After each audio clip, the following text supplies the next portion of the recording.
compartilhou, repartiu, se há alguma coisa que você gostaria de conversar, ou de perguntar, ou de acrescentar, ou de testemunhar, fica à vontade. Quando não tem pergunta nenhuma, é porque ou todo mundo entendeu foi tudo, ou não entendeu foi nada. Sobre ontem à noite, eu fiquei com dúvida naquela questão da ceia, quando o Senhor falou sobre a questão da comunhão e como isso se relaciona com a palavra de Jesus, quando ele fala que nós não devemos tomar a ceia indevidamente. Como, por exemplo, o pastor tem que lidar com alguém que, por exemplo, ele sabe que está em pecado, mas que tem o desejo de tomar a ceia. Nós temos que entender as coisas nos seus vários momentos, né? Então, primeiro, Paulo está escrevendo lá a respeito, primeiro que o texto de Paulo, julgando luz, né, interpretando aquilo que Jesus está falando sobre a ceia, Paulo diz que a gente não deve comer sem discernir o corpo. A gente tem que discernir a relação. É a gente que tem que discernir a relação. Então, num outro momento, Paulo diz assim: se você for na casa de alguém e ele te oferecer a oportunidade da mesa, você não pergunta para ele nada sobre a comida, você tem comunhão com ele, amém?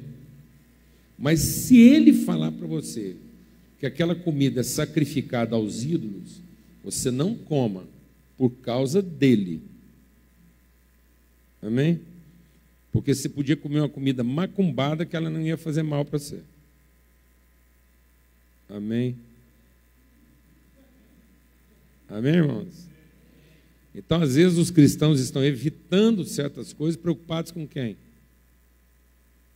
Se eu fosse na casa de um macumbeiro e ele me oferecesse de tudo lá para comer, o que eu devia fazer? Comer com ele. Eu deveria entender aquela oportunidade como a oportunidade de eu me relacionar com ele e encontrar um ponto de conexão com ele. Mas se ele falasse que aquilo é uma comida consagrada, o que eu devia fazer? Não comer. Por causa de quem? Por causa dele. O problema é que nós nunca estamos pensando em quem? No outro. A gente está sempre tomando decisões preocupado com quem? Com a gente.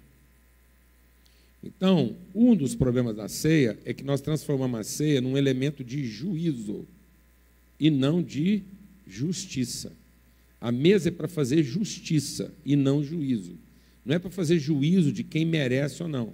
Então, o principal caráter da mesa é pedagógico e não litúrgico. Então, a mesa em nenhum momento pode entrar como um aspecto litúrgico de justificar merecimento. Beleza?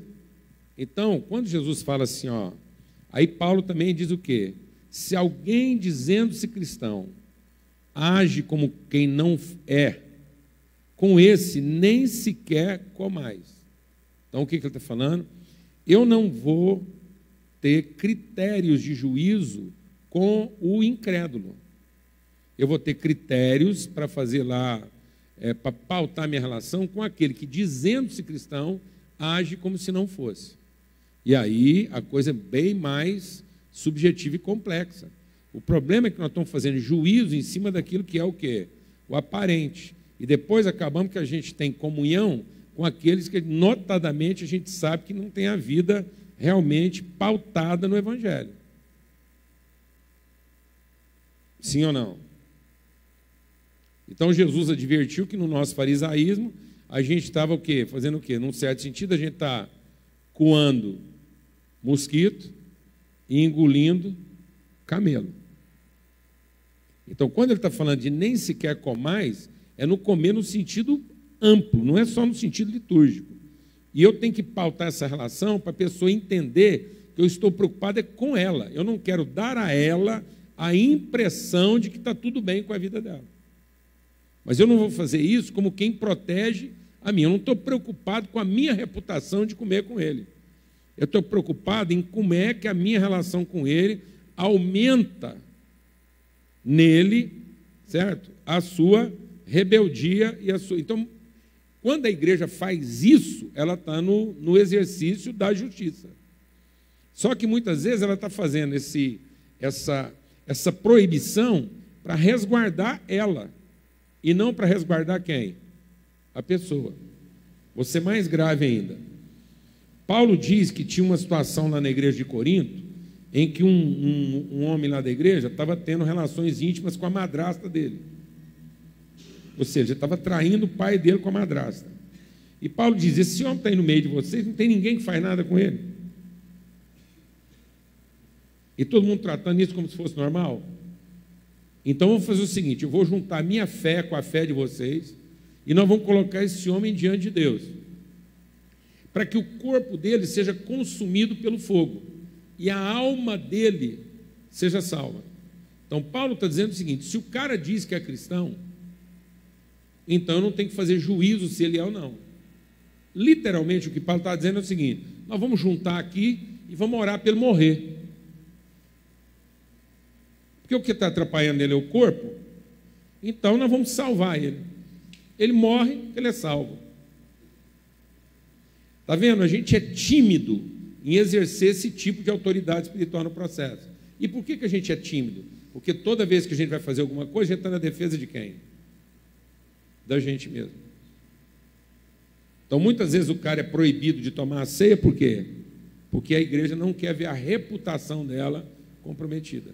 E não porque, de fato, ela está exercendo uma disciplina corretiva na vida dele. É um expurgo, como quem está fazendo juízo, e não como quem está fazendo o quê? Justiça.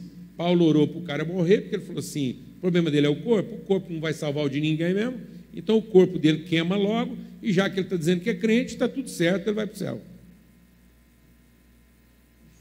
Amém, irmãos? Então, em momento algum, Paulo exerceu o quê? Juízo. Mas exerceu o quê? Justiça. Então, é nesse sentido que Jesus está falando. Se alguém erra, o que você tem que fazer? Você tem que ir lá e intensificar a relação com ele. Você vai lá e fala com ele. Se ele continua errando, você intensifica a relação com ele.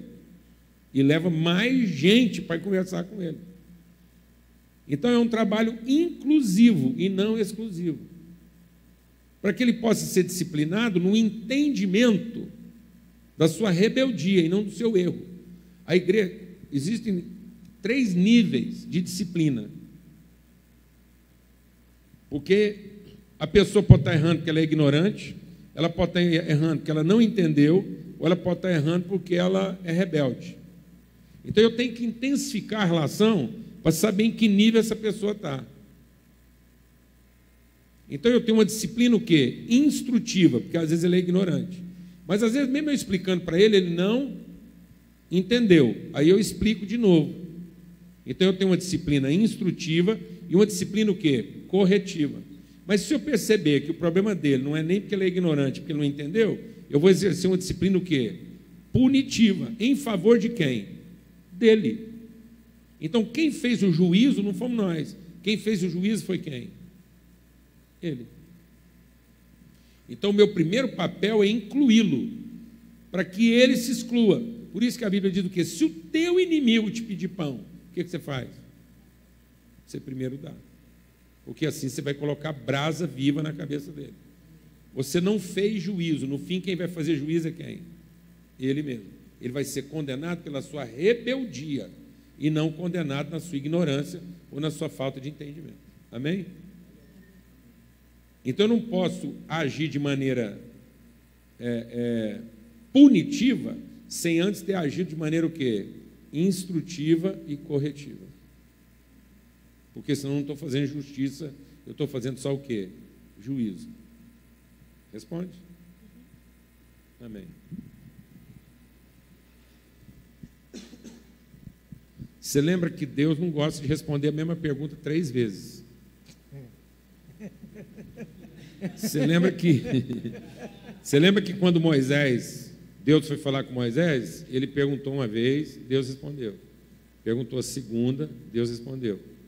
Mas quando ele perguntou a terceira vez, a palavra de Deus diz que Deus vinha para matar o Moisés. Que a primeira vez que eu pergunto é ignorância. A segunda vez é porque eu não entendi. A terceira vez é porque eu estou querendo convencer do contrário. Amém? Quantas vezes Gideão perguntou a mesma coisa? 2. Porque ele não era besta de perguntar a terceira vez. Amém? Ele perguntou uma vez porque ele era ignorante, perguntou a segunda vez porque não entendeu, mas não precisava perguntar a terceira. Então, quando eu estou insistindo na dúvida, é porque já não é dúvida nem ignorância, é o quê? Rebeldia. Eu estou tentando provar o contrário. Então, se tem alguém na congregação tentando provar o contrário, então essa pessoa ela tem que ser, de fato, punida para bem de quem? Dela e da congregação. Amém?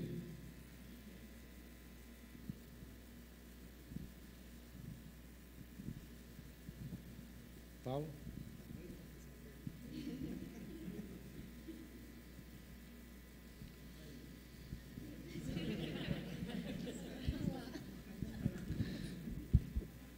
Na verdade, eu assim, sempre tinha visto a questão que o senhor falou ontem, da ceia, como uma questão de repartir mesmo, que Jesus não era o ato em si, não era o ato de se ajuntar, mas o ato de repartir.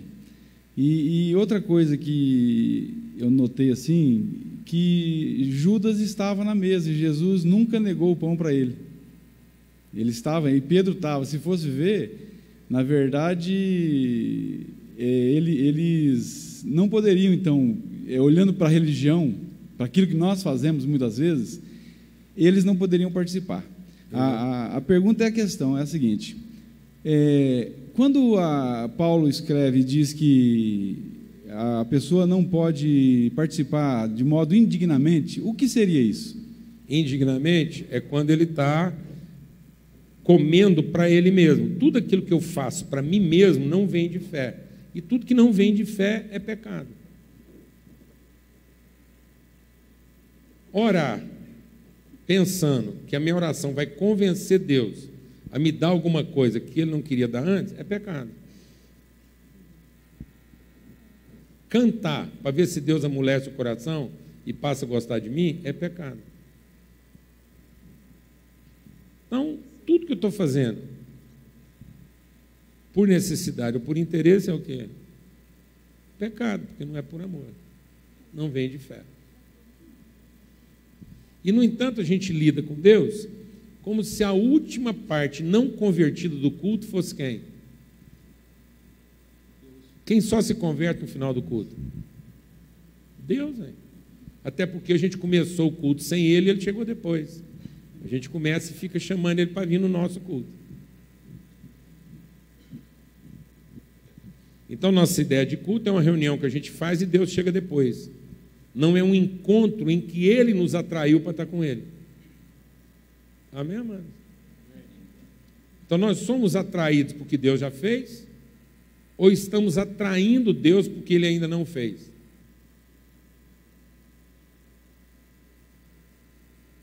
A fome é antes do alimento ou o alimento antes da fome? Quando Deus criou, Ele criou primeiro a comida e depois a fome, ou primeiro a fome e depois a comida? Primeiro a comida, não é? Amém? Então, quando veio a fome, a comida já estava lá. Amém? Então, a comida não é para a fome é que é para a comida. A fome é para promover o encontro, e não a comida para resolver o problema da fome. Glória a Deus, amado. Então, Deus fez a mangueira, depois deu a fome, para garantir que todo mundo ia encontrar na mesma mangueira. Glória a Deus. E aí nós não estamos desfrutando o encontro, porque nós estamos querendo ter o problema resolvido. Amém? Amém? Amém. Quem se reúne para ter o problema resolvido? Os animais em volta do coxo. Mas os filhos de Deus, quando tem fome, se encontram. Amém? Glória a Deus. E desfrutam o encontro. Então, vou fazer outra pergunta. O que um cristão de verdade fica doente?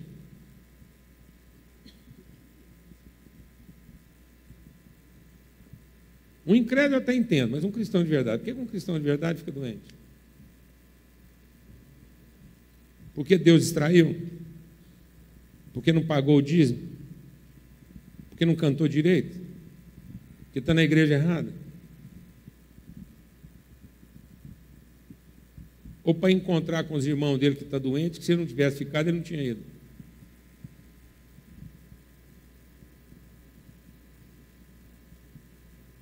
E quando um cristão vai para o hospital, o que é a primeira coisa que os crentes fazem? Fala, irmão.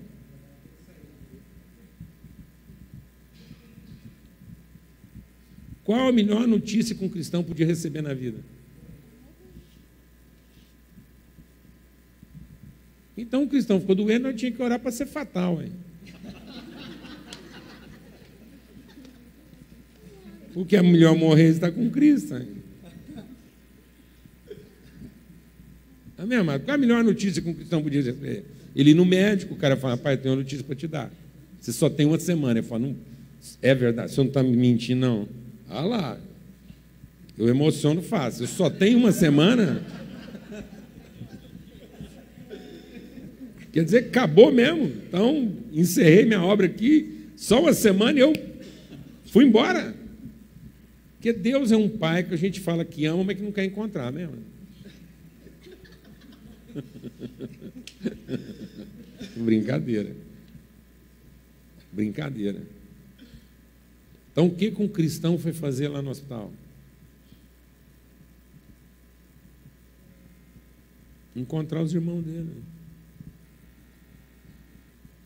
Repartir o que ele tem. E aí nós não queremos viver o processo, porque nós estamos sempre focados em ter o problema resolvido. A gente nunca está pensando no que nós temos para oferecer, a gente está sempre pensando no que está nos faltando. Quem nos ensinou a pensar no que está faltando? O anticristo. Como é que Jesus percebeu que era o anticristo que estava falando com ele? Quando Pedro usou uma palavra-chave. Qual é a palavra-chave que Pedro usou e que mostrava que era Satanás falando e não Pedro? Poupa-te.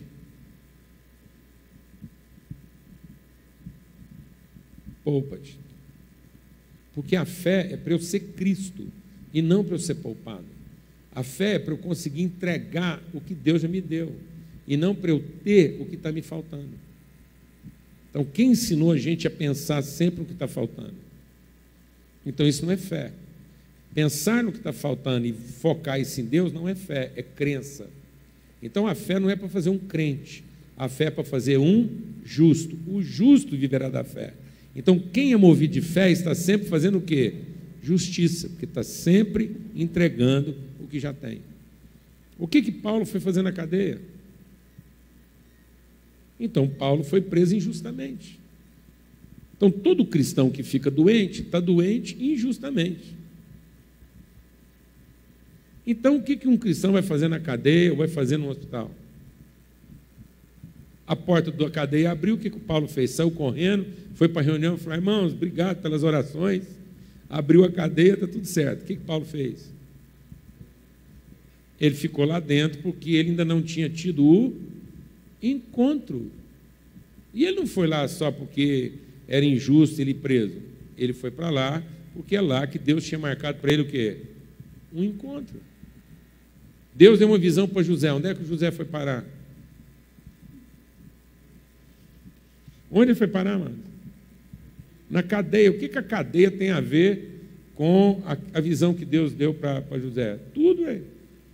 Porque foi através dos encontros que José teve, o cigano que comprou ele, depois o povo que prendeu ele, o carcereiro, que ele foi, e ele foi honrando Deus em todos os lugares. Em todos esses lugares ele não murmurou, ele não lamentou, mas ele cumpriu o processo, ele entregou o que ele tinha para entregar. Amém?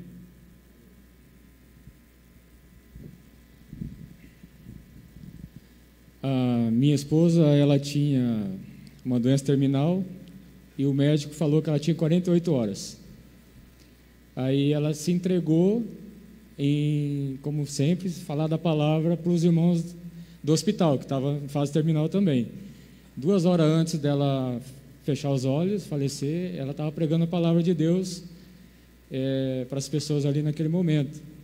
E a gente reconhece que Deus Não é uma troca, é uma entrega, né? Isso. Não E existe se não troca. fosse a doença dela, ela não tinha cumprido o quê? Essa missão, aquelas pessoas não tinham ouvido. Hoje, quando eu vou visitar doente, eu levo um vidrinho de óleo. Eu chego lá, sento, quando ele é cristão, sento lá, chego para ele e falo assim, irmão, te explicar. Aproveitando que você está aqui, e que você está mais perto de Deus do que qualquer um de nós, que na situação que você está agarrado, você está pego, você está sensível, você está ouvindo Deus, com tempo para orar, meditar, ler a Bíblia, e nós estamos lá do lado de fora, correndo atrás, para baixo, para cima, agitação, cheio de problema na cabeça, e eu sei não, você está aqui sendo atendido, deitado, comida na boca quando é na sonda, então assim, o trem está fácil para o seu lado, e você está pertinho de Deus, falando com Ele toda hora, espírito sensível. Então, eu vim te pedir uma coisa, eu vou orar por você, mas eu queria te pedir para você orar por nós. Então, eu trouxe um vídeo de óleo aqui para você ungir, orar, abençoar todo mundo que passar perto de você aqui. Então, você levanta uma lista de todo mundo na igreja, está lá no serviço, correndo, ministério, não está tendo tempo nem de orar direito, e como você está com mais tempo que esse, você gasta de oração por causa de Deus. Glória a Deus. Amém. Amém, irmãos? Amém. Aleluia. Obrigado. Isso aí. Glória a Deus. Que foi o que Deus fez com Jó. Jó conhecia Deus, já ouvi falar, ele conhecia o Deus que dava coisas para ele. Até que ele perdeu tudo que era de perder. A única coisa que ele não perdeu era a mulher dele, porque era uma só com ele, uma só carne, e Deus falou para o diabo que não podia mexer na carne dele. Então, a mulher dele ficou lá. Mas ele ficou lá arrebentado, coçava as feridas com caco de telha, os cães lambiam as feridas de Jó. E ele cheio de pergunta para Deus, até que Deus falou assim para ele, Jó, já falou tudo? Ele falou, falei, então agora escuta. Onde você estava quando eu resolvi tudo? Por que você não estava aqui para me orientar antes? Você não me ajudou a fazer nada, já. Você não me deu conselho. Você não me orientou. Então, Jó, deixa eu te dar uma notícia. Agora é do meu jeito. Não é do seu jeito. E do meu jeito, fica tranquilo, Jó, vai dar tudo certo. Nenhum dos meus planos pode ser frustrado. Amém? Aí Jó foi curado. Ele não foi sarado, mas ele foi curado. E quando Jó finalmente foi curado, que entendeu a vontade soberana de Deus para a vida dele, ele continuou sem dinheiro, a mulher dele continuou nervosa e falando pelos cotovelos, ele continuou doente. Amém? E ele continuou doente, a mulher dele nervosa e quebrado. E ele foi fazer o quê?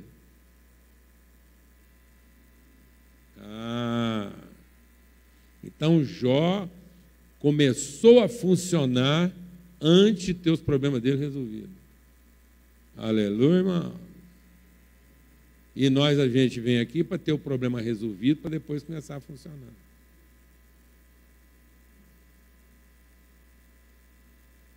Amém? Então Jó começou a repartir o que tinha. E quando ele começou a repartir o que tinha, ele viu que ele teve mais do que ele jamais teve antes. Porque foi cuidar dos amigos. Você queria perguntar?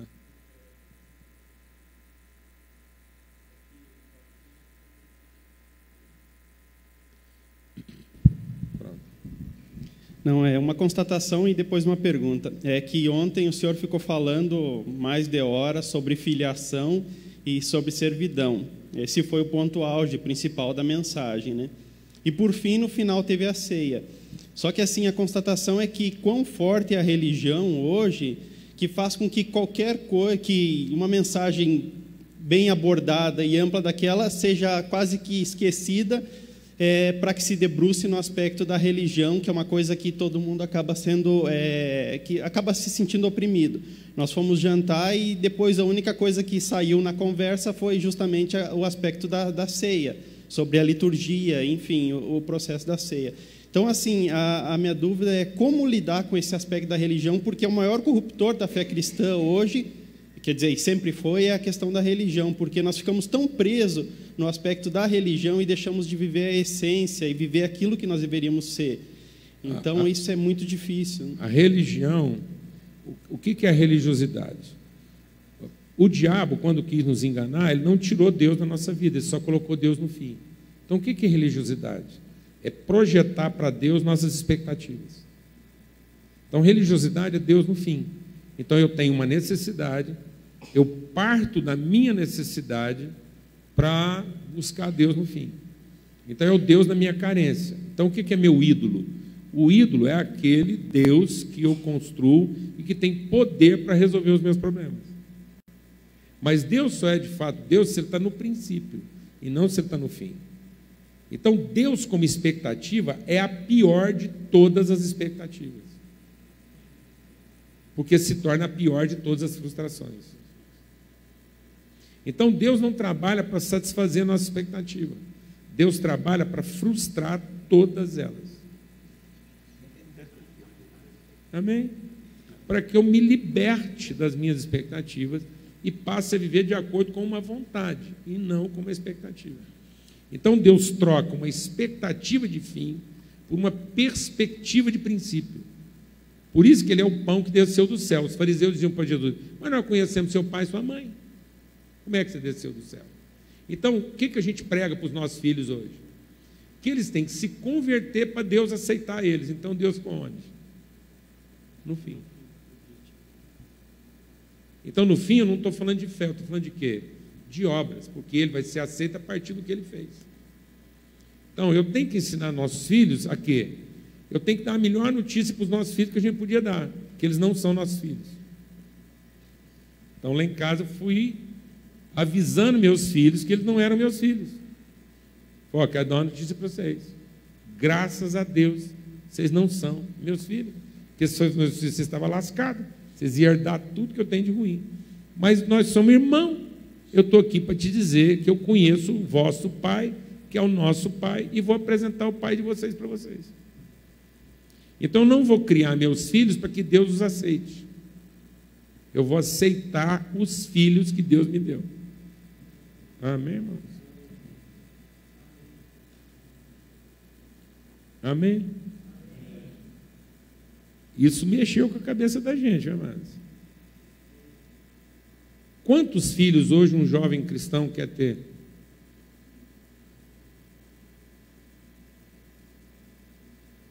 Se eu perguntasse para os jovens que estão aqui, quantos filhos você quer ter? Sabe qual deveria ser a resposta? Todos.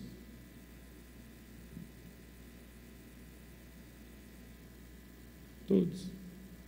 Pode ser um, podem ser 2, podem ser 100. Quantos filhos você quer ter? Todos. Porque se você quiser ter um, vai ser o seu. Mas você quer todos os filhos que Deus quiser te dar.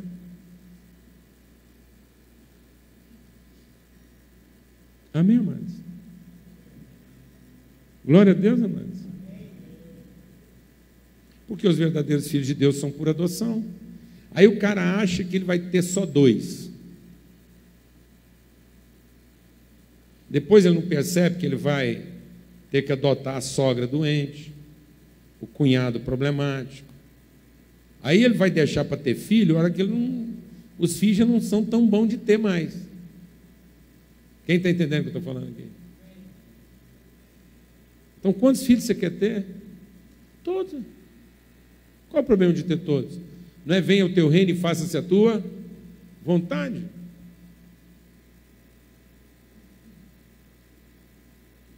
Porque hoje o que está acontecendo? A gente finge que crê.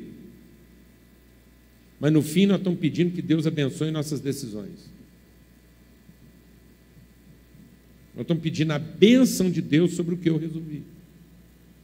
E não buscando o que Ele decidiu que já está abençoado. Então hoje muitos casais As meninas hoje começam a tomar anticoncepcional aos 12 anos de idade. Por vários motivos. Então, elas estão se medicando contraceptivamente desde os 12 anos de idade.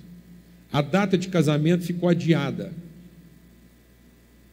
Então, o que era normal acontecer com 17, 18, 20 anos, que é o período pleno da concepção, está adiado para 30. Aí elas vão tomar anticoncepcional dos 12 aos 30, 31, 32, 20 anos. Aí, do nada, assim, de uma hora para outra, elas resolvem ter filho. Só porque agora deu vontade. Só porque agora tem dinheiro, tem condição. Então não eram filhos de Deus. Eram filhos de quem? Da carne delas. E o que Paulo diz? Os filhos da carne vão perseguir os filhos da fé. Aí do nada resolve ter. Aí de repente Deus fala assim, não, mas então agora é a hora que eu resolver. E aí você nunca viu tanta gente com problema de fertilidade qual está acontecendo hoje. Aí vai para a clínica, fazer inseminação artificial, porque o organismo foi trabalhado contra a concepção 20 anos. Amém, irmãos? Quimicamente. Aí vai para a clínica, tem que fecundar lá, implantar artificialmente 4 óvulos. Então faz uma inseminação artificial, não sei quem sabe, nunca vai um óvulo só. Também você nunca viu nascer tanto gêmeo e trigêmeo de inseminação artificial. Por quê? Porque tem que implantar 4, 5. E aí, muitas mulheres não sabem que concebe 4. E eles artificialmente deixam quanto? Então tem muita gente fazendo aborto sem nem saber ou fazer de conta que não sabe. Qual foi o critério para escolher os 2 que ficaram? Quem disse que acertaram? Quem disse que acertaram?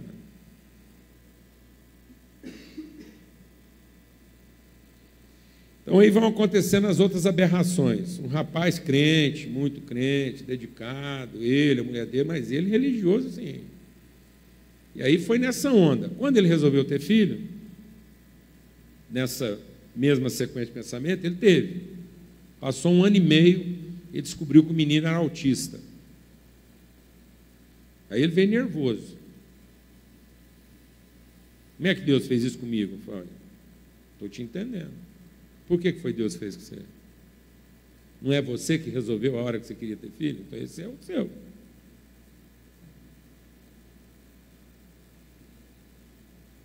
E por que está ruim? Não, porque Deus, como é que faz? Permite uma coisa dessa. Deixa eu te fazer uma pergunta. Se filho fosse oferecido em prateleira, você escolhia esse? Ele falou, não. Eu falei, então está resolvido. Às vezes você está achando que ele não é seu filho. Sendo que, na verdade, você que não é pai dele. Véio. Então, em vez de tentar resolver seu problema seu, por causa do filho que você tem, vamos resolver o problema dele, com o pai que ele acha que tem. Então, em vez de você ficar livre dele, porque você acha que a doença dele é um problema para você, a gente fica livre do seu e arruma um pai para ele. Então, já está na cara que você não é o pai dele. Porque você não teria escolhido.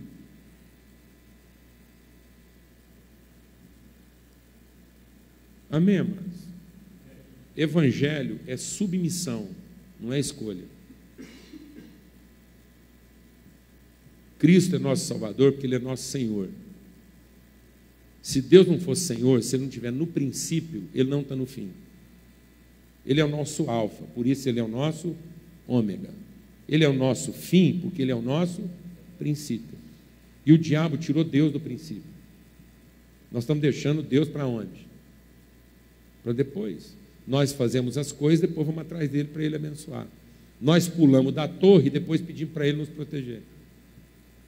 Quem ensinou isso para nós? Quem ensinou que a gente ia ter as coisas desse mundo depois de fazer culto? Quem ensinou que a gente podia usar o poder para transformar pedra em pão para nós? Quem que ensinou para nós que nós podíamos usar a nossa capacidade de trabalho só para comer? Satanás. Quem que ensinou para nós que nós podíamos ter tudo aquilo que os nossos olhos contemplam fazendo culto para Deus? Satanás. E quem que ensinou para nós que nós podemos pular do alto, depois só pedir para Deus mandar os anjos e Ele vai resolver o pepino que nós criamos? Satanás. Amém, amados? Então o segredo está em conhecer a vontade e não em buscar o poder. Conhecer a vontade para saber como é que eu ofereço aquilo que eu já tenho. O que Deus quer gerar do meu útero? O que Deus quer conceber do nosso casamento, da nossa família? Amém?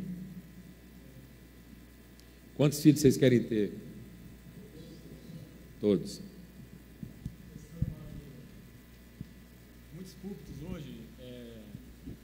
Muitos púlpitos hoje, nas suas pregações, chega no final, quem quer aceitar Jesus? Esse não seria o caso daquela questão que foi abordada há pouco, a respeito da chamar o irmão, conversar, uma, duas, e até chegar a outro ponto, que seria a punição, de ser individual. Durante muito tempo da minha vida, eu pregava o evangelho para ver se as pessoas aceitam. Sim. Hoje eu prego o evangelho para ver se ela tem coragem de negar. Entendi.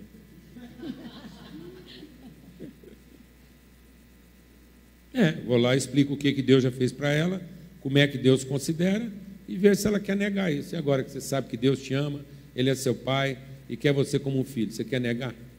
Sim. Então não é uma questão de aceitar, é uma questão de se submeter. Isso é o correto. O evangelho não é para alguém aceitar. O evangelho é para se submeter. Então quem tiver coragem, nega. Porque o que vai condenar a pessoa não é o erro, o que vai condenar a pessoa é a rebeldia. E nós estamos aqui ensinando para os outros que Deus pune erros. Deus não pune erros. As pessoas se punem com a sua rebeldia. Amém? Por isso que Deus manda a gente abençoar sempre. Mais uma questão aqui, a respeito de criança, né? Há muitas discussões assim a respeito de criança não ser salva devido ao batismo, isso e aquilo. Então a gente ouve muitas brigas em cima disso aí. A criança ali, 5 anos, 10 anos, 20 anos, até com 50 anos que não se batizou... Não vou entrar no mérito da questão. Obrigado. Mas também não vou me isentar de responder. Sim. Não vou entrar na questão doutrinária. Vou dar meu testemunho de fé. E como eu tenho essa liberdade, essa confiança, eu vou dar meu testemunho de fé e cada um resolve o que vai fazer com isso. Até porque eu sei que eu estou numa igreja batista. Mas então eu tenho a liberdade, os irmãos têm a maturidade de ouvir e cada um resolve o que vai fazer. Amém? Você tem filhos? 2? Com que idade você registrou ele no seu nome? Estou chocado. Estou chocado. Menos de 1 ano? E nome nele? Você pôs nele quando ele tinha que idade? Ele levou 1 ano para você pôr nome nele ou foi mais cedo? Nasceu, você já pôs nome nele? Por que você não deu um número para ele? E esperou ele resolver que nome que ele queria ter? Por que você não esperou ele ter uns 14 anos para resolver se ele queria ser seu filho? E por que ele acredita que você é o pai dele? Porque você arrumou um exame de DNA e ele carrega na carteira? Não. Por que ele acha que ele é seu filho? Porque você ensinou isso para ele desde quando? Desde que ele nasceu, você ensinou isso para ele? Não, então quando ele nasceu, você ensinava ele a chamar de quê? De vizinho? Meu filho, eu sou o vizinho. Não, desde que ele nasceu, você ensinou ele a chamar você de quê? Ah, é mesmo? Então para você vale. Para Deus não. Então para os meus filhos eu posso registrar no meu nome. No dia que eles nascem. E dar um nome para eles. E ensinar eles a acreditar que são meus filhos. E por que eles acreditam? Porque eu nunca duvidei. É isso. Não vou entrar no mérito da questão. Então não está justo, porque se vale para os meus, tinha que valer para os filhos de Deus. Então eu tinha que usar em casa o mesmo critério que eu estou usando para os filhos de Deus. Eu deixo eles crescer, falo que eles não são filhos de Deus, e o dia que eles resolverem ser, Deus aceita eles. E aí, para ser justo, eu tinha que usar o mesmo critério em casa. Você é casado? Tem filho? Ainda não? Então, o dia que ele nascer, você põe um número nele. Ele mexe com o computador, você põe um número nele. 0 ou 1, não, 0 ou 1. Né? É binário, você põe lá 0 ou 1 e deixa ele crescer. Ah, mesmo? Que coisa, né? Tá vendo? Como é que pra gente a gente resolve mais fácil? E é advogado ainda. É mesmo? E lá na sua casa, seus filhos comem desde o dia que nasceu, ou eles têm que ficar adultos, resolver ser seu filho para depois comer?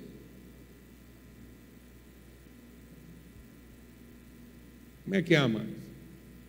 Você tem filho? Lá na sua casa eles comem desde quando? Desde que nasceu. É mesmo? Baseado na fé de quem? Dele? Não. Baseado na fé de quem? Sua.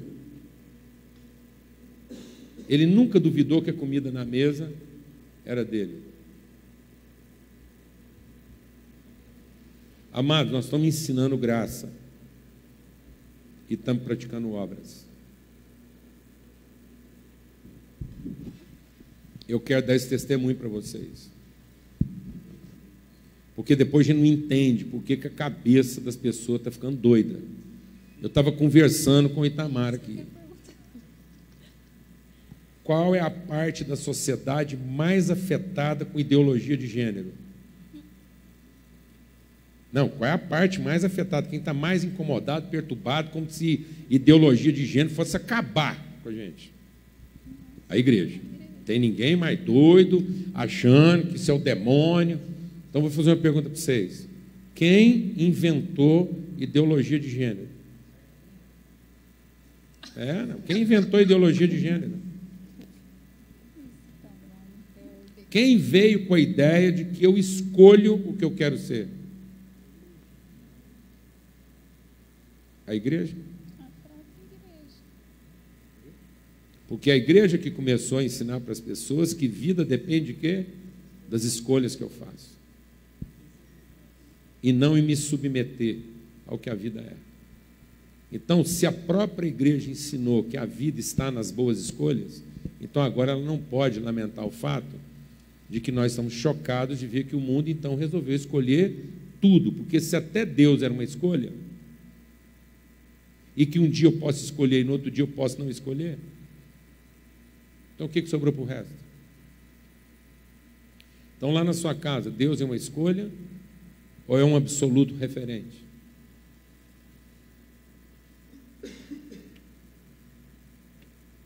Amém? Então, desde o dia que seus filhos nascem, eles são ensinados que eles são filhos de quem? De Deus. Se ele quiser, ele nega. Amém? Mas no que dependeu de você, você nunca deu para ele essa escolha. Então ele nega. Nós não podemos entregar para os nossos filhos nossas expectativas. Sabe por que a evangelização da família não está funcionando? Porque quando eles olham aqui nos nossos olhos, eles veem em nós a expectativa do que eles vão fazer para Deus os aceitar. Em vez de olhar nos nossos olhos, independente do que eles façam, eles olhar nos nossos olhos e ver a certeza do que Deus já fez por eles. Nós não somos a expectativa do que eles vão fazer por Deus. Nós somos a certeza do que Deus já fez por eles. Amém? Qual outro? Em partes, o senhor já acabou de responder a pergunta, que seria justamente a gente descobrir aonde está a raiz, onde tudo isso começou. E uma vez que agora a gente começa a descobrir, o senhor há de convir comigo que desde ontem, com toda a pregação, eu não estive presente, mas assisti. E assisti uma vez, 2 vezes, 3 vezes. tem mexido, né, muito, principalmente pela questão da ceia, e, na verdade, eu sempre tive que o evangelho é realmente loucura. O problema é que a gente até anuncia a loucura, mas viver ela é muito mais difícil. E a questão é, de onde nós podemos retomar, para que nós possamos desenvolver todo esse crescimento louco de Cristo, realmente enraizado em nós. Então, nós, como igreja, descobrimos e vamos, ao longo do tempo, descobrindo cada vez mais que muitas vezes nós estamos bem distante do propósito. E acho que o Rafael quis também perguntar essa questão de onde nós podemos recomeçar. Amém. Primeira coisa, a gente entender que o que está acontecendo não é porque tem alguma coisa errada. Geralmente, quando a gente está diante dessa situação, a gente fala, então, até agora eu acreditei tudo errado. Não, não é um errado. Porque é o que Paulo diz, o filho, mesmo sendo filho e herdeiro de tudo, enquanto ele é imaturo, em nada é diferente de um servo. Então, não é um errado. Essa relação fisiológica com Deus, essa relação de troca, ela é normal, num período muito curto da nossa vida. O problema é que a gente está perpetuando isso, a gente não está trabalhando a maturidade das pessoas. Então, nós não estamos trabalhando. Como é que a gente quer resolver problema de sexualidade na igreja? Sabe como é que a gente quer resolver problema de sexualidade na igreja? Falando que sexo é pecado. Aí o cara vai casar para ter sexo legal. Sexo nunca foi, nem nunca será pecado. É a forma como eu lido com ele que é pecado. Então o pecado não é o sexo, é a irresponsabilidade. É não assumir a responsabilidade da união íntima. Então a Bíblia diz que quando um homem se junta a uma mulher, isso é casamento, eles se uniram, eles formam uma carne. Então eu não vou trabalhar a sexualidade na igreja gerando medo nas pessoas de que elas vão para o inferno por causa disso. Eu tenho que trabalhar o nosso jovem a ser responsável com a relação íntima, para ele entender que toda vez que ele se deita intimamente com alguém, isso é casamento. Ele não vai casar para se fazer sexo. Sexo é casamento. E aí nós estamos pegando e infantilizando nossos jovens. Porque ele está com 12 anos, 13 anos, ele já ejacula, ele pode conceber, e aí nós vamos fazer com ele o quê? Não, agora sabe o que você faz? Vai numa reunião, vai jogar futebol, vai jogar ping-pong, vai cantar, vai tomar banho gelado. Não, isso não vai adiantar. A palavra de Deus diz que as regulações desse mundo não têm poder algum contra o quê? A sensualidade. Quanto mais eu estou proibindo, quanto mais eu estou regulando, mais orgulhosa a pessoa vai ficando, porque mais ela acha que depende de quem? Dela mesma. Então, a primeira coisa que a gente tem que fazer, que não é um errado. Enquanto eu era infantil, enquanto eu não tinha entendimento, minha mãe dizia que se eu fizesse errado, eu não ia comer a sobremesa. Está tudo certo. Só que enquanto é assim, eu sou filho da mãe. O filho não ama a mãe, o filho ama o peito. Amém, amado? Ele ama o benefício. Então, o quanto antes eu tenho que chamar essas pessoas o quê? A responsabilidade. O que a gente faz na igreja? Uma pessoa converte, aí em vez de eu ensinar responsabilidade para ele na igreja e na vida, não. Eu vou treinar ele para ele ser um líder. Então, o dia que finalmente ele se torna um líder na igreja, ele se torna porque ele aprendeu a assumir responsabilidade ou porque ele mereceu?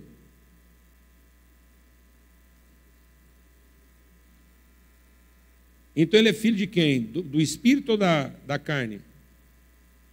Aí, o dia que esse cara mereceu ser líder, ele só vai vir conversar comigo a respeito de quê? Direito e não de responsabilidade.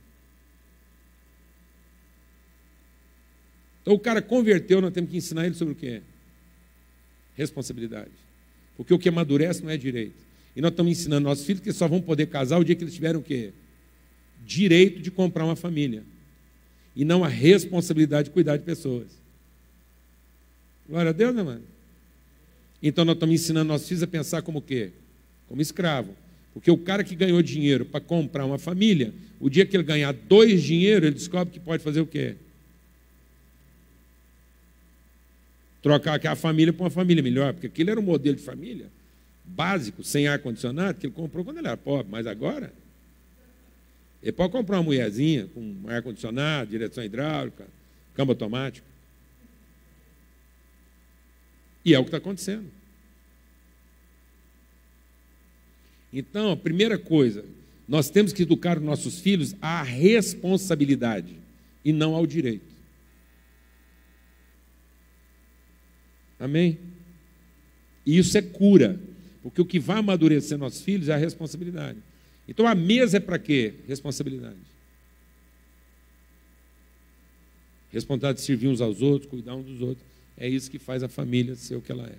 Então, não está errado, porque se eu falar que está errado, eu vou ter que mudar de mesa. Então, tudo que nós estamos fazendo até hoje estava errado? Não, não estava errado, não. Porque nós vamos continuar fazendo as mesmas coisas. Nós vamos continuar dando treinamento para os líderes? Vamos. Só que o que vai estar qualificando a ele a liderança é o seu senso de compromisso e não de competência. Amém? Porque senão, está tudo errado, então vamos fazer outras coisas. Não, não temos que fazer outras coisas. O que vai mudar na sua casa? Nada. Vai mudar o quê? O espírito. Porque agora não é o espírito de quem toma, é o espírito de quem oferece. Então, todos os filhos da nossa casa vão ser ensinados a ser Cristo e não a ser anticristo. Ninguém nascido na nossa casa é tomador. Todo mundo que nasce na nossa casa é doador. Amém? Amém, amados? Como é que nós estamos ensinando nossos filhos a namorar? Menino é crente, vai encontrar com a namorada dele. A profetisa falou que a menina não é flor que se cheire, vai acabar com o ministério dele. Aí o cara já vai encontrar a namorada em oração. Deus, tem misericórdia de mim, já vou encontrar com aquela Jezabel, aquela Betseba, mas não adianta, eu gosto dela, a profetisa me avisou, me livra. E o cara vai em oração, pedindo para Deus livrar ele daquela desgraça. Mas vai. E ela está de lá esperando aquele demônio chegar. Deus, me guarda, que aquele cara parece que é ladrão de banco. Ele põe a mão no cofre, 2 para a direita, 2 para a esquerda, e o cofre abre. Então, não sei o que eu faço, e vira aquela peleja. É assim que nós estamos ensinando nossos filhos a ser santos. Nós estamos ensinando nossos filhos a ser santos para ver Deus. Sendo que santidade não é para que Deus seja, para que eu veja Deus. Santidade é para que Deus seja visto. Santidade não é para que eu veja. Santidade é para que o Deus que eu vi seja visto. O que os dois amaldiçoados encontram? Ela com medo dele e ele com medo dela. Acontece tudo de ruim. Ele vai embora para casa pedindo para Jesus não voltar aquela noite. E ela fica em casa lá tomando 5 banhos e não consegue dormir, fica igual um bife na cama lá.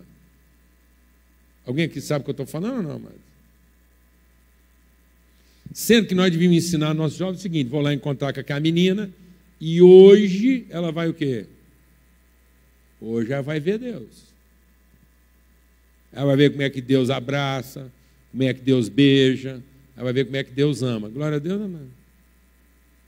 E a menina vai falar: deixa aquele possesso chegar aqui hoje, que hoje ele vai ver Deus. Ele vai ver como é que Deus cruza uma perna, como é que Deus põe uma roupa. Deus não fica pondo roupa de anjo, não. Isso também não adianta.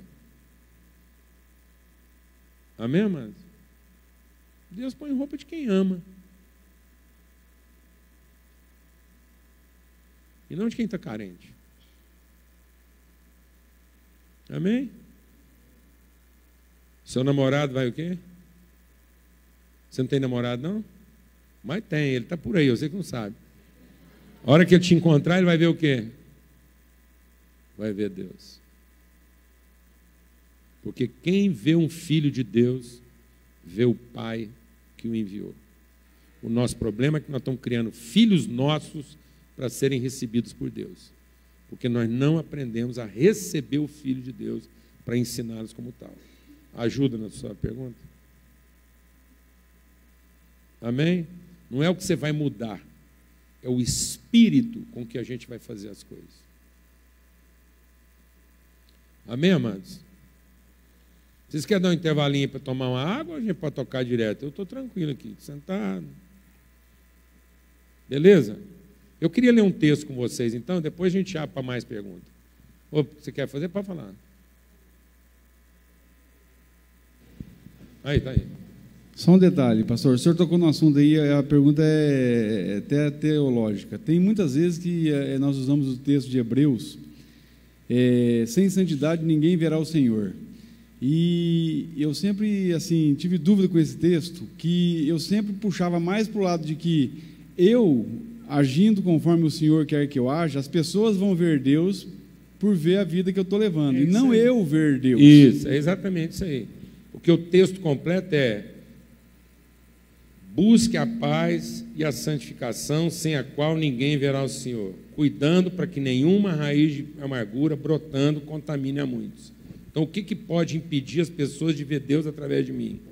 A minha raiz de amargura, o meu medo, o medo que eu tenho das pessoas e o ressentimento. Então, nós estamos ensinando um tipo de santidade que as pessoas têm que lutar contra os outros para que elas possam ver Deus. Sendo que santidade é como eu luto contra mim mesmo para que os outros vejam Deus. Amém, amados? Então, muitas vezes eu estou lutando contra os outros para ter o direito de que eu veja Deus. Sendo que eu tenho que lutar contra mim para que as pessoas vejam Deus como eu já vi. Isso é santidade.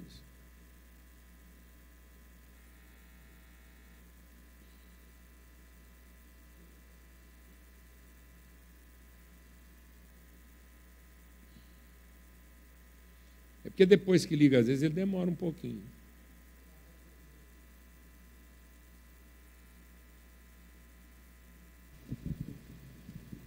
Pronto. É sobre a questão da responsabilidade, essa questão que nós estamos comentando. Se a mesma responsabilidade eu tenho de transmitir, de ensinar os meus filhos, conforme o senhor disse, que responsabilidade teríamos para com o meu vizinho que me vê? Eu acho que se eu... Deixa eu colocar aqui, porque eu vi ontem o senhor falando, escrevi, eu esqueço. Se eu me identificar com Jesus, conforme o senhor disse, me identificando com Jesus, será que eu como agora, se eu identifico com Jesus, sou como filho de Deus, tenho responsabilidade pelos atos ou pelos problemas, pelas dificuldades que passam meus vizinhos? Essa é a questão. Paulo, escrevendo aos Coríntios, ele diz isso. Ele diz: ninguém se deixe enganar, ninguém engane você aqui com pensamento soberbo. Não se deixe enganar pela soberba, nem pela vaidade, confiando em vós mesmos. O que quer dizer isso? A gente é enganado com a ideia de que só é nosso aquilo que a gente adquiriu o direito, e não aquilo que foi entregue à nossa responsabilidade. Porque Paulo diz assim, essa é a vaidade humana, essa soberba que a gente vai chamando de nosso, aquilo que a gente adquiriu o direito sobre, e não aquilo que foi entregue à nossa responsabilidade. Porque Paulo diz assim: porque vocês sabem que eu, os apóstolos, todo mundo é de vocês, eu sou de vocês, e vocês de Cristo, e Cristo de Deus, porque tudo é vosso. E quem tem esse entendimento deveria assumir a responsabilidade sobre as pessoas, sobre todas as coisas, como bom dispenseiro. Então nós temos que entender que tudo já é nosso, tudo, porque foi entregue a nós. O que Deus fez quando criou o homem para ser a sua imagem? Ele colocou tudo sob a sua responsabilidade. Então, de quem são todos os prostíbulos de Umuarama?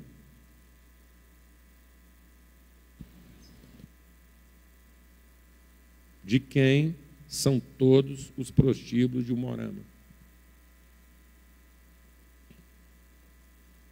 Pode falar, irmão. Nossa. E por que eles estão funcionando como prostíbulo? Porque a gente não vai lá assumir a gestão.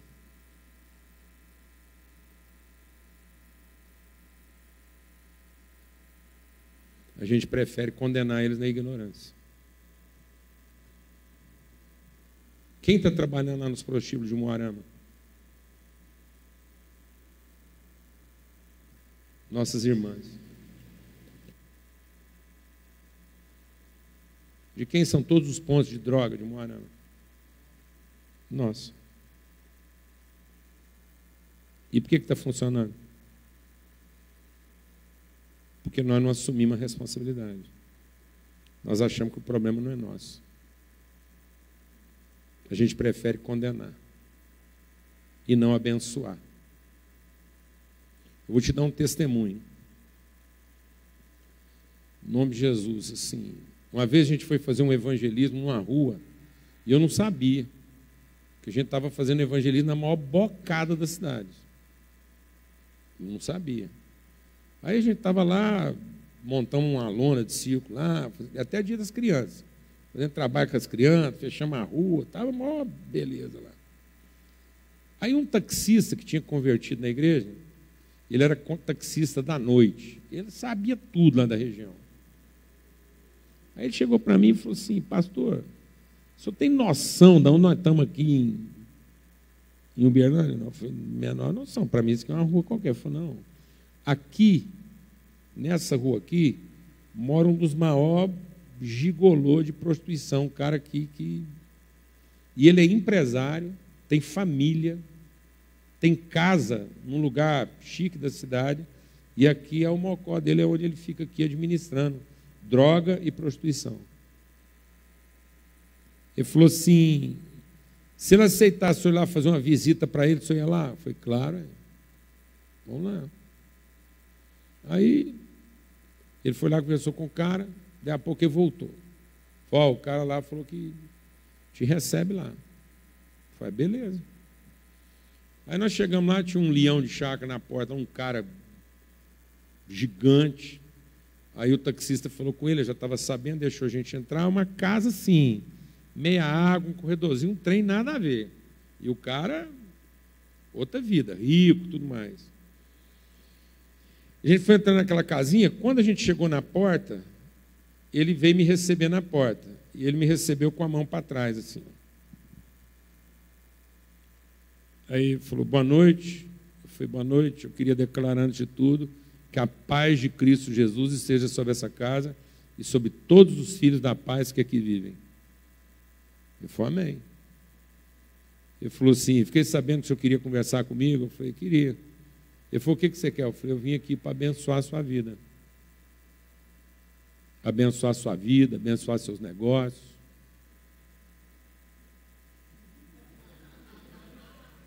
Amém, irmãos? A Bíblia manda a gente amaldiçoar, abençoar e não amaldiçoar. Então, eu fui lá para abençoar ele. Vim aqui abençoar a sua vida, seus negócios. Vim aqui abençoar para que Deus te guarde de todo o mal. Que qualquer coisa que for tramada contra você não prospere. Você quer isso? Ele falou, claro. Eu falei, então é isso aqui que nós vamos fazer. Ele falou, então pode entrar. Aí ele entrou, foi caminhando de costas, como era uma casa pequena, na hora que ele chegou lá no quarto, ele virou, eu vi que ele tirou de trás uma arma automática, enfiou debaixo do travesseiro e voltou para conversar. Na casa tinha mais ou menos umas 4 mulheres, inclusive uma menor grávida, tudo trabalhando lá, fazendo as coisas. Ele falou, como é que é esse negócio de abençoar? Eu falei, é isso, Deus mandou abençoar, e eu vim aqui abençoar, declarar que o sangue de Cristo foi derramado sobre a sua vida, para que você possa ser guardado de todo o mal. Então, tudo que for pensado de mal contra a sua vida não vai prosperar. Se alguém vier aqui e isso for mal para você, isso não vai prosperar. Daqui para frente é só a bênção de Deus sobre a sua vida. Você quer isso? Ele falou, claro. Ué. Falei, então é isso que nós viemos fazer. Ué. Você crê? Na hora que nós estamos conversando sobre isso, vem o leão de chácara lá. Você, ó, aquele cara que você estava esperando aí, que veio buscar aquela encomenda, está aí na porta. Ele falou, não estou para ninguém. Agora está eu e o pastor aqui, nosso assunto aqui agora é outro. Eu falei, uai, nós nem oramos, o trem já está funcionando. O negócio do cara já está abençoado. Demos as mãos, ele com as meninas, oramos, ele creu, recebeu a bênção de Deus na vida dele, nós declaramos a bênção de Cristo, a paz de Cristo sobre aquele lugar, na vida dele como filho de Deus, assumimos a gestão ali. O taxista junto. Uma semana depois a polícia entrou lá, acabou com tudo. Levou ele preso. Aí ele passou a frequentar nosso grupo de oração lá na cadeia. Membro assíduo da igreja lá. Ele não ia em outras igrejas, lá na cadeia ele teve que ir. Batizamos a mãe dele, que estava para morrer. Ela foi batizada antes de morrer. Ele saiu da cadeia, não entendeu muito, não. Ele já não era mais ignorante, mas ele ainda não tinha entendido. Um pouquinho ele tentou abrir outro negócio dele lá no outro lado da cidade. A polícia entrou lá, não sobrou nem o pinguim da geladeira. Preso de novo. Porque o negócio dele foi o quê? Abençoado. Porque de quem era aquele negócio? Nosso. Tudo que diz respeito à cidade de Umuarama é de quem? É nosso. Deus entregou para quem? Então, amados, a gente está pecando contra as pessoas. Porque a gente fala de fé, mas no fundo lida como obras. A gente prega para uma prostituta como se ela fosse prostituta, para que se ela aceitar a nossa pregação, nós vamos tratar ela como irmã. Então, no fim, ela toma uma decisão para ser aceita. Sendo que a gente devia pregar para uma irmã que está prostituta, para que ela, entendendo que é irmã, deixe a prostituição. Então, ela não tem que deixar a prostituição para se tornar irmã. Ela, sabendo que é irmã, deixe de se prostituir. Porque você fala, mas ela não acredita que é irmã. Fala, mas eu acredito. Não é ela que tem que acreditar. Eu conheço o pai dela. Amém? Conheço o que ele fez para salvar ela. Conheço o irmão dela que deu a vida por ela. Então só tem uma coisa que pode levar ela para o inferno: a rebeldia dela. Mas eu não posso admitir que ela continue no inferno por causa da ignorância dela. Porque se eu conheço o pai dela, conheço o irmão dela, conheço a família dela, e sei o que ele fez por nós tudo para reconciliar nós com Deus, então, 2 Coríntios capítulo 4, 5, eu não posso continuar atribuindo às pessoas o seu próprio pecado, porque a ninguém mais conhecemos segundo a carne. Glória a Deus, amado. Amém? Glória a Deus. Eu não quero criar nenhum problema teológico aqui não, viu, amado? Eu estou só dando meu testemunho aqui. Depois você se vira com as heresias, viu?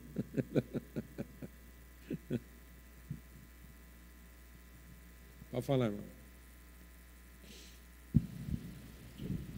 Nós estamos aqui numa região de fronteira, né? E posso entrar muito em detalhes. Tem um dos maiores produtores de ilícitos lá. Ele tem um sócio em Umuarama. E eu, por diversas vezes, levei a palavra para ele, exatamente como tu fez aí. E há pouco ele sofreu um infarto, ele quase morreu. Ele ficou, acho que foi 15 dias. Suas orações já estão sendo, o negócio dele já está sendo abençoado. E hoje ele troca mensagem comigo, mandando mensagens de Deus, e fica. Como devo proceder? Continuar a minha insistência? Continuar? Ele é seu o quê? Ele é meu irmão. Pronto, aí. Então você vai continuar dando a vida para salvar quem? Ele. Seu irmão, então. Então pronto. Se alguém tem que falar não para esse negócio, é quem? É ele, não é você, uai. Enquanto ele estiver falando amém para o seu sim, ele vai ver a glória de Deus, né? Você é o sim dele, ele é o amém do seu sim, então está tudo certo. Glória a Deus, amado. Aleluia. Está funcionando. Vai mexer num trem desse? Amém? Continua abençoando ele. Agora põe ele para orar para os outros. Ele está meio acamado? Tá, né? Mas ele ainda está meio devagar, não está? Então leva serviço para ele. Fala, irmão, aproveitar que você está aqui, Deus te abençoe com oração. Você podia orar para umas pessoas aqui que eu estou precisando? Põe ele para orar pelos irmãos. No mínimo, orar por você. Amém? Você chega lá agora e fala assim para ele: eu vim aqui hoje para você orar comigo. Amém? Porque toda vez que você vai lá, você ora por ele, não é? Então, a próxima vez que você for lá, agora quem vai orar? Ele, né? Põe ele para orar para você, ué. Põe ele para conversar com Deus. Amém, amado? Ele começar a assumir o quê? Responsabilidade, ele está forgado, ué. Amém, mano? Já está recebendo, já põe ele para funcionar, ué. Amém? Amém. Abra sua Bíblia lá em Mateus 19, porque na verdade, assim, foi de Deus essa conversa que a gente teve, porque na verdade nós só estamos antecipando o texto. Então agora a gente vai ler o texto e fazer uma conclusão em cima do texto. Nós não vamos alongar muito não, porque na verdade a reflexão nós já estamos fazendo. Então diz assim, porque é o texto que a gente queria compartilhar, é exatamente esse. Aí vocês vão ver o que é o grande desafio na nossa mente.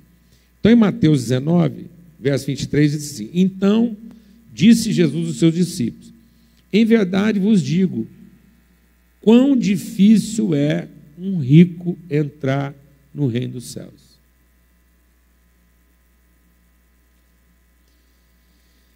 E ainda vos digo, é mais fácil passar um camelo pelo fundo de uma agulha do que um rico entrar no reino dos céus. Então os discípulos entendiam bem o que Jesus estava falando lá. Que um camelo só passava pelo fundo da agulha, a agulha era uma... Ainda que você queira achar, porque tem duas versões. Tinha uma corda grossa que chamava camelo, e que podia ser a corda de passar numa agulha. Então não tinha jeito de passar uma corda grossa daquele jeito, a não ser que ela fosse desfiada. Então, se você desfiasse a corda e afinasse ela, ela podia passar no buraco da agulha. Ou era a agulha, porque era uma portinha pequena, chegava o final do dia, as portas principais eram trancadas por segurança, que podia passar um cavalo, uma tropa, e ficava uma portinha que mal passava uma pessoa, e a pessoa tinha que passar meio agachada. Então eles enfiavam um camelo, porque eles tiravam toda a carga dele, enfiava a cabeça, depois ia enfiando, ia quase que desconjuntando o camelo e enfiava ele naquilo. Mas passava, mas era difícil. Então Jesus está falando, é mais fácil, dá menos trabalho desfiar uma corda para ela passar numa agulha ou desarriar um camelo para ele passar numa porta pequena do que um rico entrar nos céus. Agora veja qual foi a conclusão dos discípulos, que é o que chama a atenção da gente. Aí os discípulos, ouvindo isso, ficaram grandemente impactados e disseram: se é desse jeito, quem pode se salvar? Jesus, fitando neles o olhar, disse: isso é impossível aos homens, mas para Deus tudo é possível. Então Pedro disse: eis que nós deixamos tudo e te seguimos. Que será então de nós? Jesus respondeu: em verdade vos digo que vocês me seguem. Quando na regeneração o Filho do Homem se assentar no trono da sua glória, também vocês assentarão em 12 tronos para julgar as 12 tribos de Israel. Todo aquele que tiver deixado casa, irmão, irmã, pai, mãe, mulher, filho, campo, por causa do meu nome, receberá muitas vezes mais e herdará a vida eterna. Porém, muitos primeiros serão últimos, e os últimos serão os primeiros. Amado, quando Jesus está usando a expressão os impossíveis dos homens são possíveis a Deus, ele não está usando isso para falar dos milagres que ele operava. Porque às vezes a gente usa esse negócio do impossível dos homens é possível para Deus, para muita coisa que já não é mais impossível dos homens. Não é impossível para os homens fazer um paralítico andar.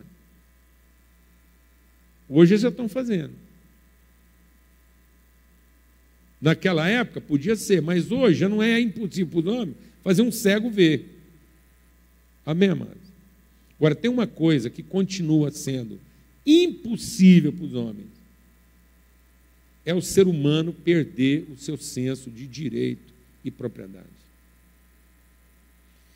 Porque é a iniquidade que fará com que o amor se esfrie nos muitos corações. Então, quando Jesus fala que a iniquidade se esfriará de muitos corações,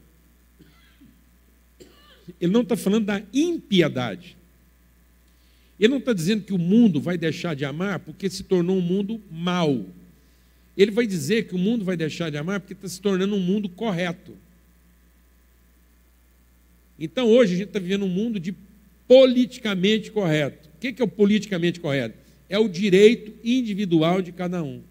Então, na medida que existe um direito individual e não uma responsabilidade comunitária, na medida em que eu não tenho uma responsabilidade com a comunidade, mas dentro da comunidade eu tenho um direito individual, então nós estamos criando um coletivo de indivíduos, mas não estamos criando uma comunidade de irmãos. Então a própria igreja está se tornando um coletivo de indivíduos. Porque o homem foi criado para ser relacional, mas ele está se tornando cada dia mais amante de si mesmo. Então a eternidade, Deus colocou a eternidade no coração do homem. Então como é que um homem que tem a eternidade dentro dele consegue enfrentar o dilema de, em sendo um ser espiritual, se tornar cada dia mais amante de si mesmo? Então, se a realização espiritual está na comunhão, como é que um homem que é cada vez mais individualista resolve o drama comunitário dele? Coletivamente. Então ele cria um coletivo de individuais. Então muito culto hoje nosso é igual uma rave. O que é uma rave? É um ajuntamento de gente onde todo mundo está satisfazendo quem? A si mesmo. Não existe responsabilidade uns com os outros. Isso é tão grave, Tamar, que nós estamos cometendo uma heresia doutrinária gravíssima. Porque a salvação é um processo, por isso que Paulo diz desenvolver a salvação. Porque a salvação, ela não se consuma na graça. A salvação se fundamenta na graça, mas ela se consuma na comunhão do Espírito. Então nós somos salvos no amor, através da graça, para a comunhão. Então nós estamos eliminando o elemento de maturidade, de consumação da salvação, que é a comunhão no Espírito. Porque hoje a igreja está buscando o Espírito pelo poder e não pela comunhão. Amém, amados? Sendo que o maior testemunho de que nós somos uma comunidade salva é que nós temos compromisso com a comunhão e não com o poder. Então nós estamos ensinando para as pessoas que a pessoa pode ser individualmente salva, sendo que não há salvação individual. Eu só sou salvo relacionalmente. Por isso que comer de Jesus sem discernir o corpo de Cristo está deixando as pessoas doentes, porque ela está achando que é possível salvar o indivíduo. Sendo que eu só sou salvo se eu tiver compromisso com a salvação de alguém. O maior testemunho de que eu sou uma pessoa salva é que eu não estou totalmente ocupado de mim mesmo. Amém, mano? O maior testemunho de que eu sou uma pessoa salva é porque meu compromisso é com a comunhão. Porque aí eu entrei no reino. Amém? Eu alcancei o impossível dos homens. O que é o impossível dos homens? Alguém dar a vida em favor do seu irmão. Então, qual é o maior milagre que a humanidade pode ver Cristo operar? É um cego vendo? É um surdo ouvindo? Não. É alguém amando a ponto de dar a vida pelo seu irmão. Porque aquele que diz que ama a Deus e vendo o seu irmão ter algum tipo de necessidade e ele tendo condição de resolver o problema do irmão, ele fecha suas entranhas, ele está mentindo a respeito da sua própria salvação e ainda está em trevas e é como alguém que não sabe para onde vai. Então ele sabe o que está fazendo, mas não sabe o destino do que ele está fazendo. Amém, irmão? Então o segredo não é a igreja saber o que ela está fazendo. O segredo é a igreja saber o propósito do que ela está fazendo. E se o propósito do que eu estou fazendo é salvar a mim mesmo, isso não vem de fé, é pecado. Porque aquele que ainda procura sua própria salvação está perdido.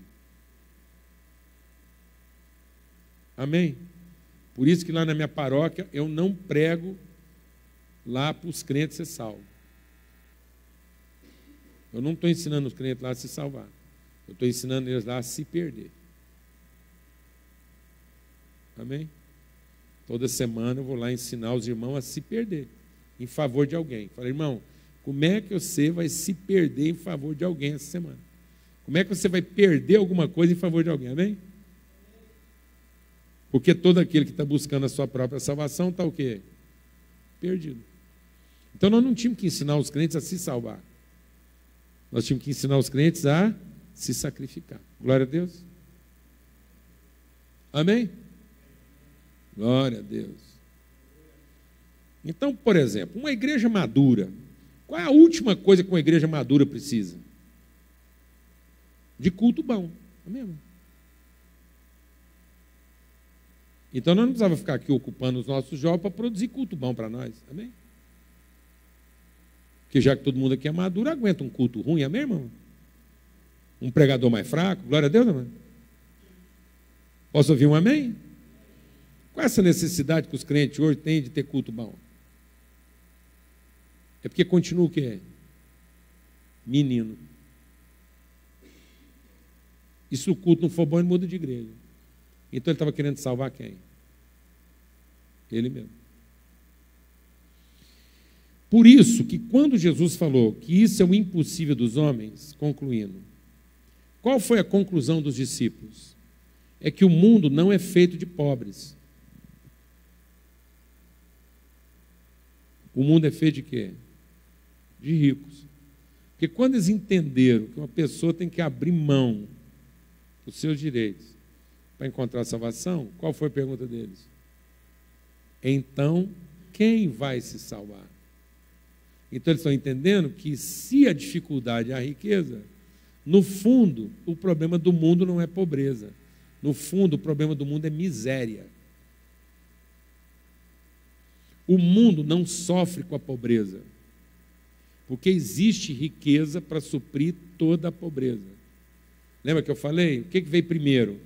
A fome ou a comida? Então, se há fome, é porque Deus já deu o quê? Não há fome para onde não há comida. Deus continua sendo aquele que primeiro proveu o quê? O alimento, para depois permitir a necessidade. Então, o problema do mundo não é pobreza, o problema do mundo é miséria. E quem são os miseráveis? Os ricos que não compartilham o que Deus já deu para eles.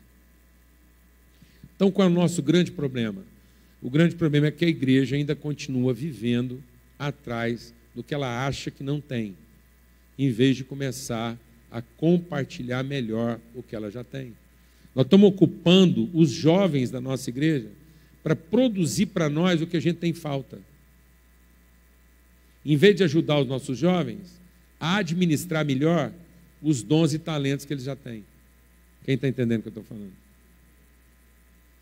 Então eu educo um jovem em casa a trabalhar para comprar o que ele não tem. Em vez de encontrar uma atividade profissional que traduza melhor o que ele tem para oferecer. Então, em vez de gerar uma consciência, eu estou gerando uma carência. Fazendo ele acreditar que ele é miserável. E que ele tem que buscar em Deus o que está faltando para ele. A mulher samaritana. A mulher samaritana carregava com ela um cântaro vazio.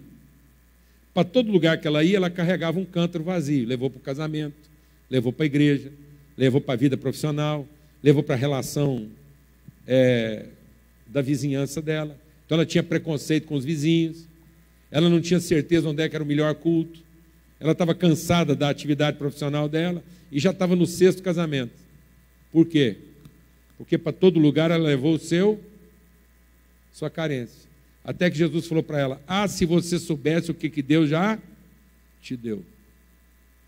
Então do seu interior fluiriam rios de água viva. A Bíblia diz que ela deixou para trás o seu cântaro e foi evangelizar a cidade. O mais interessante é que aquela mulher entrou numa cidade de onde estavam vindo os discípulos. Um grupo de 12, talvez 70, quem sabe 120. A gente não sabe quantas eram as pessoas, no mínimo 12. Entrou na mesma cidade que aquela mulher estava. Eram conhecedores de Jesus, não trouxeram uma alma para Jesus. Aquela mulher conversou talvez 2 horas com Jesus. Profeta na própria casa, não tem valor. Mulher, com a reputação comprometida. Em algumas horas, ela sozinha trouxe a cidade inteira para Jesus. Sem curso de teologia, sem treinamento, nada. Por que aquela mulher conseguiu trazer uma cidade inteira e os discípulos não trouxeram ninguém? Porque ela deixou para trás o seu cântaro e os discípulos foram comprar comida.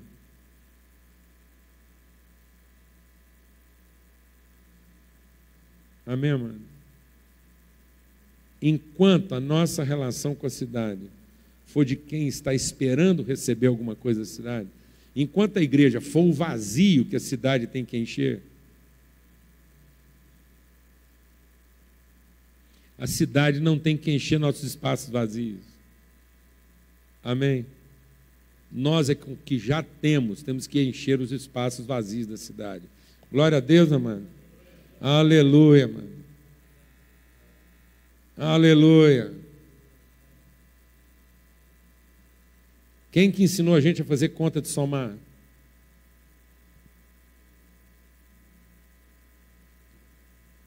O capeta. Quem ensinou a gente a somar foi o Satanás.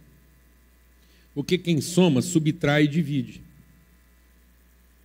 Qual foi a única conta que Deus ensinou o homem a fazer?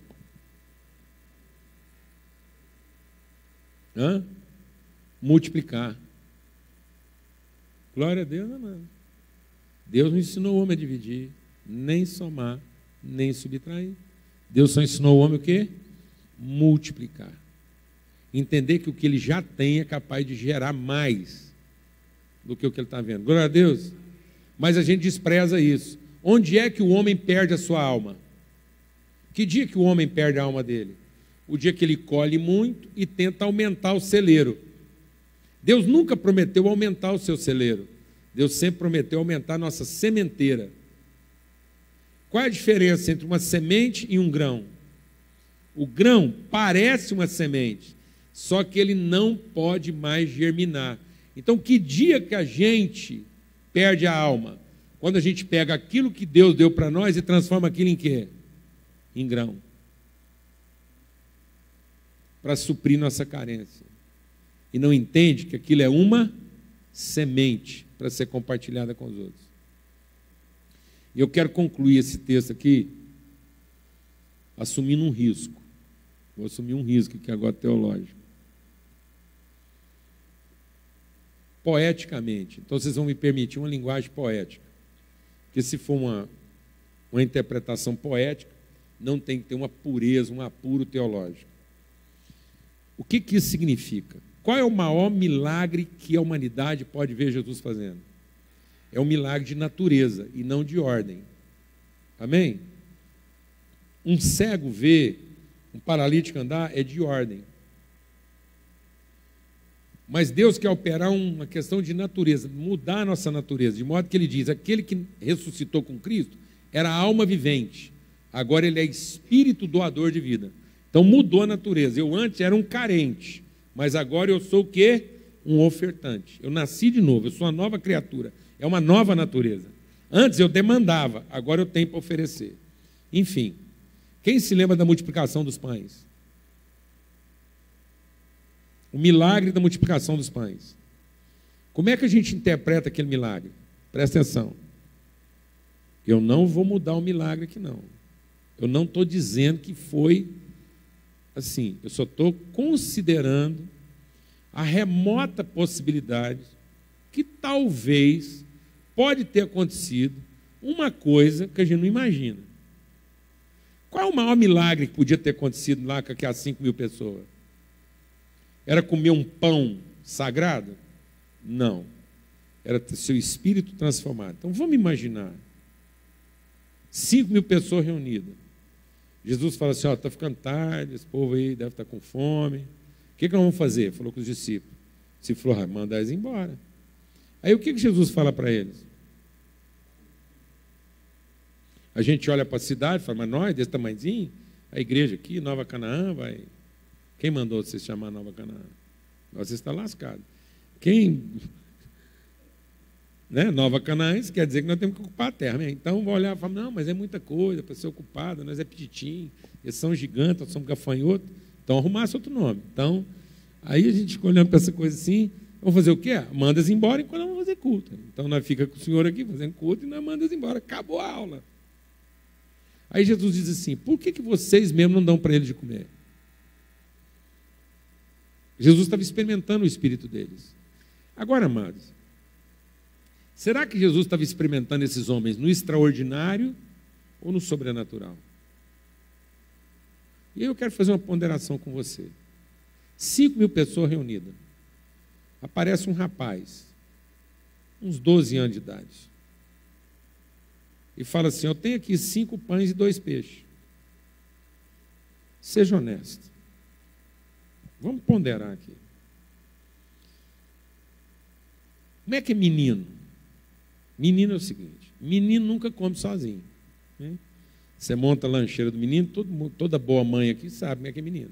Você monta a lancheira do menino, ele leva lá para a escola, não adianta. A hora do lanche, eles abrem e vira aquela maçaroca lá, um pega lanche do outro, que trem, um repartindo com o outro. Bem? Então, toda mãe ajuizada faz o quê? Manda só a conta? Não. Você tem juízo. Você manda só a conta, você manda seu menino num passeio. Ele leva só o tanto dele comer? Não, você sabe que lá na hora vai abrir, aquilo vai virar um forfé, certo? Então, 5 pães e 2 peixes é muita comida para uma pessoa só. Então, alguém, sabendo que aquele menino ia andar com um povo que não tem a menor responsabilidade, que fica até tarde lá, escutando pregação, que tal, que gosta de um culto, um negócio lá, a mãe já, pá, enfiou na marmita dele o quê?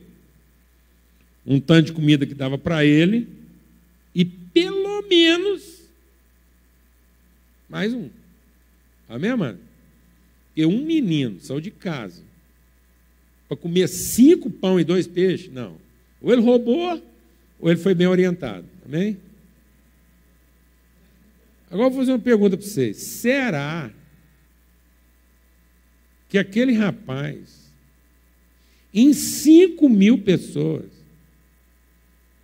foi a única pessoa que, quando saiu de casa, pensou em levar comida para aquela reunião?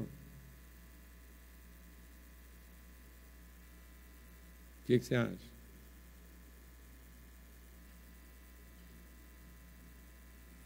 Então, existe uma probabilidade muito grande de que muita gente ali no meio daquele povão todo estava com uma tulinha, mas achava pouco para tanta gente. Amém, irmãos? Pode ser que quando Jesus pôs a mão naquele pão e levantou aquilo no meio da multidão, e todo mundo vendo a oferta daquele rapaz, que foi crente o suficiente para achar que aquilo lá podia, no mínimo, começar a resolver o problema. E quando Jesus deu graça e rasgou aquilo no meio de todo mundo e falou assim: agora vamos repartir. E vocês saem repartindo. O que você acha que pode ter acontecido? Que aquilo virou um pão milagroso que não acabava mais? Ou que alguns ricos começaram a entrar no reino dos céus? E Deus começou a operar o maior de todos os impossíveis. Porque o maior impossível não era ficar picando um pão até não acabar mais. O maior impossível é alguém diante daquilo começar a enfiar a mão na sacola e colocar e repartir junto com todo mundo que estava repartindo. Por que a gente gosta de pensar que Jesus pôs a mão num pão que não acaba mais? Comodidade. Porque isso não vai passar por nós. Por que o milagre não pode ter sido o milagre das pessoas percebendo aquilo, se sentirem constrangidas, a ponto de começarem a ofertar e no fim descobrir que havia muito mais comida do que realmente eles precisavam? E que Deus nunca permitiu uma fome num lugar onde já não tivesse pão. Por que o milagre não pode ser esse? Porque seria um milagre menor? Não, mas Jesus está dizendo que seria um milagre maior. Está vendo? A gente não tem nem coragem de falar que o milagre foi assim. Porque fica parecendo que a gente está desqualificando o milagre. Sendo que, na verdade, o milagre estaria ainda mais qualificado. Teria sido um milagre muito maior do que Jesus picar o mesmo pão indefinidamente. O milagre das pessoas começarem a enfiar a mão na sacola e perceber que já tinha mais pão do que realmente todo mundo precisava, a ponto de sobrar 12 cestos cheios de pão. Então, onde que tem que acontecer o milagre, amado? Na bolsa? Não, amado, no entendimento, no coração. Quem vai começar esse milagre em Umuarama, amado?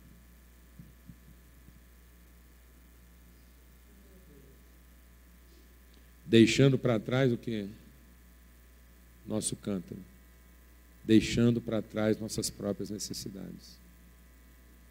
E começando a trazer para cá as necessidades da cidade. Não querer que a cidade venha aqui resolver os nossos problemas. Mas começar a ir lá preencher os espaços vazios da cidade. Amém?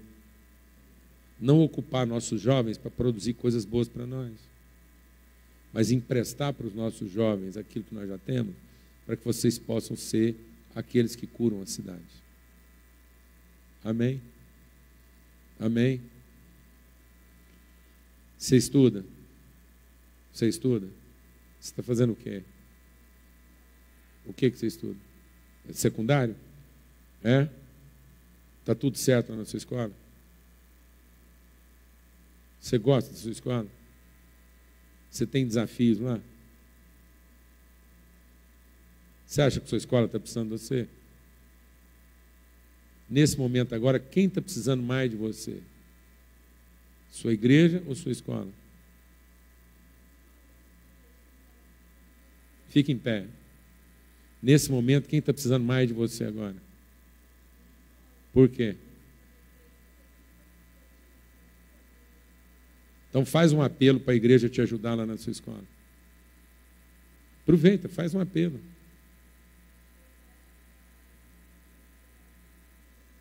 Não, orar não, peço para te ajudar. Orar já estão orando para um punhado de coisa. Fala, gente, vem cá me ajudar. Fala com o seu pastor aí, vamos lá na minha escola me ajudar. Fala, olha na cara dele, olha na cara de Itamar. Vai, Itamar, você não sabe o que eu estou passando na minha escola. Faz um apelo, menina. Esse povo converter, enfiar a mão na sacola, está sobrando pão aqui. Quem quer ajudar essa menina a curar a escola dela? Não, agora você assume um compromisso. Olha na cara dela e fala assim, eu quero assumir um compromisso de ver sua escola transformada. Quem quer fazer isso? Quantos alunos tem na sua escola? Quantos? Quantos membros tem essa igreja aqui? Hã? Então, como é que você chama? Então, só na vida da Giovana, a igreja já dobrou membresia num culto que vai terminar agora. Não precisou nem fazer muito apelo. Pronto. Você já tem mais 300 membros que congregam nessa congregação aqui. E que a Giovana é pastor deles.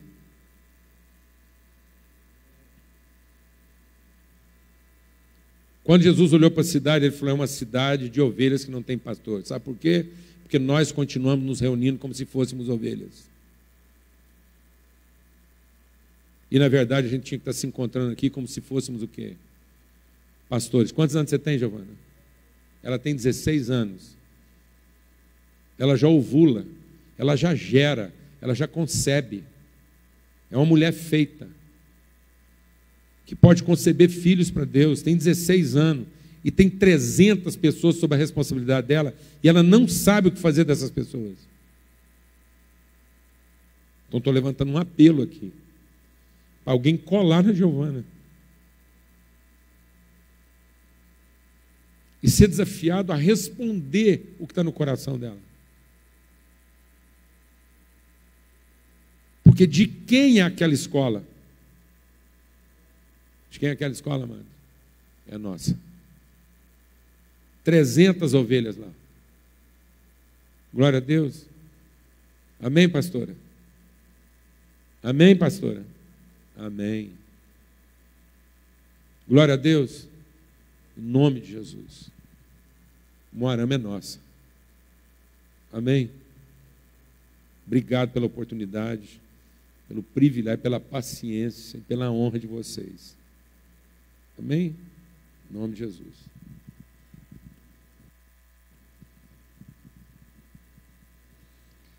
Então, a gente encerra aqui nesse momento e às 20 horas teremos mais um encontro, nosso último, e espero que saiamos daqui com essa responsabilidade e assumamos essa responsabilidade, né? Verdades que estão aos nossos olhos e nós somos bastante omissos. Todos nós somos omissos. Nós corremos atrás daquilo que é do nosso interesse, nos esforçamos para conseguir aquilo que não temos, por inveja, como foi falado ontem à noite, porque os outros têm, nós queremos ter também, e o necessário, o essencial, o propósito maior pelo qual fomos alcançados e gerados pelo nosso Pai, nós não estamos cumprindo. Que saiamos daqui reflexivos, envergonhados e dispostos a mudar esse jeito de viver nosso.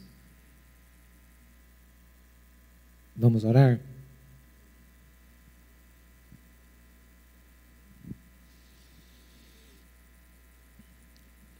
Senhor, tem misericórdia de nós. Tanto que o Senhor fez por nós para demonstrar o seu amor. E nós professamos que amamos o Senhor,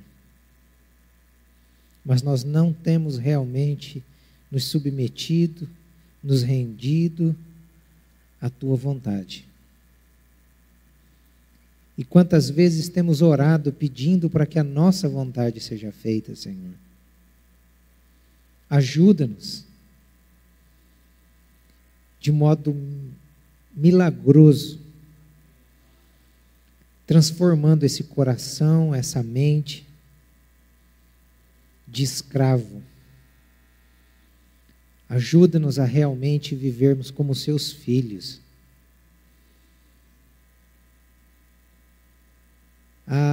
De modo muito claro, exercermos a autoridade espiritual que o Senhor deu a nós, o seu povo, a sua igreja,